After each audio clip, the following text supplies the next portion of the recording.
दोस्तों एक बार फिर हमारे चैनल में आपका स्वागत है। आज हम बहुत ही बेहतरीन चाय पत्ती की जो यूज की हुई चाय पत्ती होती है उसकी 3 तरीके से खाद बनाने के बारे में पूरी जानकारी देने जा रहे हैं। तो चलिए हम स्टार्ट करते हैं। सबसे पहले आप चाय पत्ती को बहुत अच्छी तरह से 3-4 पानी में धो लीजिए, क्योंकि इसमें शक्कर होती है। इसमें हम इलायची वगैरह डाल देते हैं तो जो शक्कर होती है उससे चींटियां आने की संभावना बढ़ जाती है। और देखिए इस तरह से इलायची वगैरह जो भी हो उसे आप बिल्कुल हटा दीजिए और इस चाय पत्ती को आप बिल्कुल अच्छी तरह से सुखा दीजिए।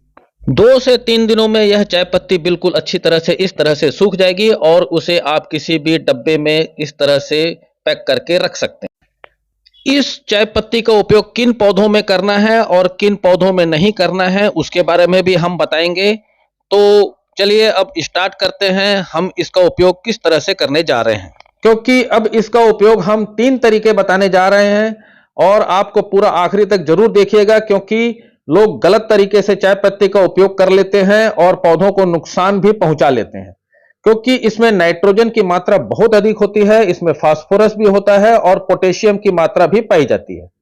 इसमें एक टेनिन एसिड भी होता है जो पौधे का इम्यूनिटी को बढ़ाने का काम करता है और मिट्टी का पीएच लेवल बढ़ाता है, मिट्टी को एसिडिक बनाता है और ऑक्सीजन को उसके जड़ों तक पहुंचाने का काम करता है। तो इसलिए आपको जो पूरी जानकारी दी जा रही है पूरी अच्छी तरह से ध्यान से देखिए, ताकि आपके पौधे बिल्कुल इस तरह से हरे भरे और शानदार दिखाई दें। पौधे की हरियाली बनी रहेगी और फूल वाले पौधों में भी इसका उपयोग कर सकते हैं। बिल्कुल इसे आपको सब्जियों में भी उपयोग कर सकते हैं, फूल वाले पौधों में भी उपयोग कर सकते हैं। बस गाजर आलू वगैरह जो जमीन के अंदर में होते हैं उसमें इसका उपयोग नहीं करना है। तो हम इसे अब उपयोग बता रहे हैं। यह पहला उपयोग है। देखिए 1 चम्मच के आसपास में आपको सूखी हुई चाय पत्ती ले लेनी है। यूज की हुई चाय पत्ती होनी चाहिए, ये बिल्कुल ध्यान रखिए। आपको फ्रेश चाय पत्ती का उपयोग बिल्कुल नहीं करना है। तो इसे जड़ों से दूरी बनाते हुए देखिए हम इसे डाल दे रहे हैं। यह बहुत ही पहला और सामान्य सा सरल सा तरीका है, परंतु इसके आगे जो हम 2 विधियां बताने जा रहे हैं बहुत ही शानदार विधियां हैं। अब इसकी गुड़ाई करके इसमें पानी डाल देंगे, लेकिन इसका उपयोग 1 चम्मच से एक पौधे में अधिक नहीं करना है। 12 इंच का गमला है तो आपको 1 चम्मच के आसपास डालना है और इसे अच्छी तरह से गुड़ाई करने के बाद इसमें आप पानी डाल दीजिए। तो यह पहला तरीका है, बहुत ही सामान्य तरीका है। महीने में 1 बार ही इसका उपयोग करना है। दूसरा जो तरीका है, इसे ये देखिए हमने 1 से 1.5 लीटर के आसपास पानी लिया है, लगभग यह 1.5 लीटर पानी है।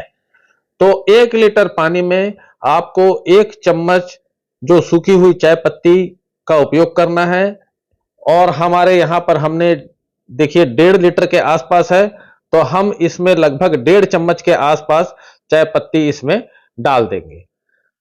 और इस चाय पत्ती को डालने के बाद में इसका ढक्कन लगा दीजिए और इसे आपको अच्छी तरह से हिलाकर अच्छी तरह से मिला लीजिए।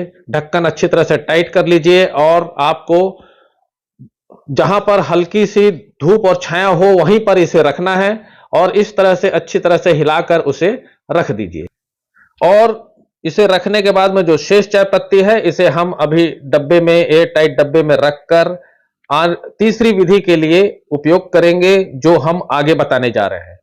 तो इस तरह से जो चाय पत्ती को हमने पानी में डाला है अच्छी तरह से मिला लीजिए और उसे 2 दिन के लिए आपको रख देना है। इसके अलावा आपको यह जो नारियल के छिलके आपको दिखाई दे रहे हैं इसे एक पानी में धोने के बाद आप इसे पानी में भिगो दीजिए। धोने का कारण होता है कि इसमें मिट्टी लगी होती है, इसलिए इसे साफ पानी में धोकर अच्छी तरह से फिर पानी में मिलाकर रखिए। 2 दिन बाद आप देखेंगे चाय पत्ती के पानी का रंग बिल्कुल इस तरह से हो चुका है। और इसके अलावा हमने जो नारियल के छिलके लिए हैं उसे अब हम एक किसी भी डब्बे में छन्नी से छान लेंगे। इस पानी को हम आधा ले रहे हैं और इसके अलावा आप इसमें जो हमारे अनाज का उपयोग करते हैं हम घर में खाने के लिए, जैसे चावल हो, दालें हो, चने हो, इन सब को पानी भी आप उपयोग कर सकते हैं। तो इसे इसमें मिला देंगे।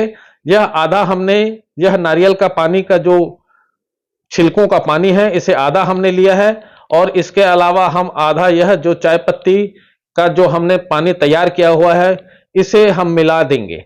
इसे भी हमें छान लेना है क्योंकि इसमें चाय पत्ती डायरेक्ट होगी तो हम इसे छान लेंगे पानी से, क्योंकि स्प्रे में चाय पत्ती अटक जाती है तो हम इसे अच्छी तरह से छान लेंगे। अब छानने के बाद में इस पानी को हम स्प्रे बोतल में डाल देंगे। अब यह स्प्रे बोतल में डालने के बाद में हम इसे सारे पौधों में अच्छी तरह से स्प्रे कर देंगे। बहुत ही शानदार यह एक पानी होता है, लिक्विड फर्टिलाइजर होता है, जो पौधे की हरा भरा बनाए रखता है और उसकी फ्लावरिंग को बढ़ा देता है। तो इस तरह से आपको स्प्रे बोतल में डालने के बाद में सारे पौधों में अच्छी तरह से इसका स्प्रे कर देना है। आपको स्प्रे करते समय इस बात का ध्यान रखना है, या तो बिल्कुल सूर्य उदय से पहले का वक्त हो या सूर्योदय के बाद का, क्योंकि पौधों में उस समय अगर हम इसका स्प्रे करेंगे तो बहुत अच्छा रिजल्ट देगा। तो इसलिए आपको सूर्योदय से पहले, सूर्य उगने से पहले या सूर्य अस्त होने के बाद में इसका उपयोग करिए, बहुत अच्छा रिजल्ट देगा। अब इसके बाद में हम ये जो तीसरी बनाने जा रहे हैं खाद, इसके बारे में देखिए। ये हमने चाय पत्ती का एक हिस्सा ले लिया है। अब इस चाय पत्ती के एक हिस्से के से आधा हम इसमें डाल देंगे गार्डन सॉइल। ध्यान रखें, जितनी चाय पत्ती है उसका आधा गार्डन सॉइल है और उतनी ही मात्रा में वर्मी कंपोस्ट है और उतनी ही मात्रा में यह सरसों खली का पाउडर है, मस्टर्ड केक का पाउडर। तो ये हम छोटे पैमाने पर इसका उपयोग कर रहे हैं। देखिएगा, इसे अब हम अच्छी तरह से मिला लेंगे। जब भी बरसात के समय में इसका उपयोग थोड़ा अलग तरीके से होता है, और सामान्य जो हम मिट्टी तैयार कर रहे हैं यह एक बहुत ही शानदार खाद बनेगी। अब इसमें हम पानी की हल्के सा नमी बनाने के लिए स्प्रे कर देंगे। तो इसमें हल्का हल्का पानी का स्प्रे कर देंगे अच्छी तरह से। आपको जहाँ पर भी सूखा दिखाई दे उसे अच्छी तरह से इस तरह से पानी का स्प्रे कर दीजिए। बहुत ही शानदार खाद बनेगी। आप देखिए, आपके पौधे बिल्कुल हरे भरे और फूलों से भर जाएंगे। तो इसे अब हमको करना क्या है, इसे हम किसी भी प्लास्टिक से या किसी भी बोरे वगैरह से, या हम देखिए इसे इस प्लास्टिक में इस तरह से डाल दे रहे हैं और इसे ढक कर लगभग 2 से 3 दिन तक इसे इसी तरह पड़ा रहने दीजिए। तो इसके बाद में हम देखिए इसमें क्या रिजल्ट आने वाला है। 2 से 3 दिन बाद हम बताएंगे आपको। देखिए, ठीक 3 दिन बाद आप देखेंगे इसमें ऊपर में सफ़ेद सफ़ेद सा फंगस के समान दिखाई देने लग जाता है और यह बिल्कुल हल्का सा मॉइस्ट लिए हुए यह सूख रही है खाद हमारी, और बहुत ही शानदार खाद यह तैयार हो चुकी है। तो अब आपको इसका उपयोग कैसे करना है इसके बारे में हम बता देते हैं। हमने यह छोटे पैमाने पर इसका काम किया है। देखिए, ये हमारे सिर्फ 1 से 2 गमले में ही इसका उपयोग कर सकते हैं।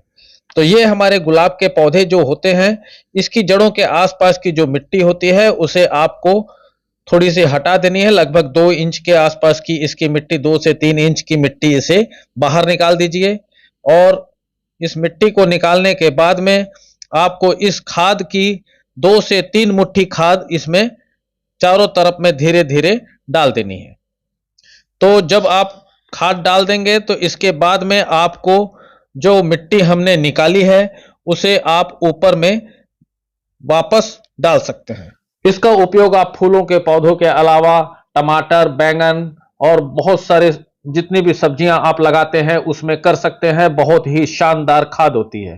तो आज के लिए बस इतना ही। अगर हमारा ये वीडियो आपको पसंद आया हो तो अपनी प्रतिक्रिया जरूर दें और इस वीडियो को पूरा देखें। अगर लाइक नहीं किया है तो लाइक करें, सब्सक्राइब करें। बहुत बहुत धन्यवाद।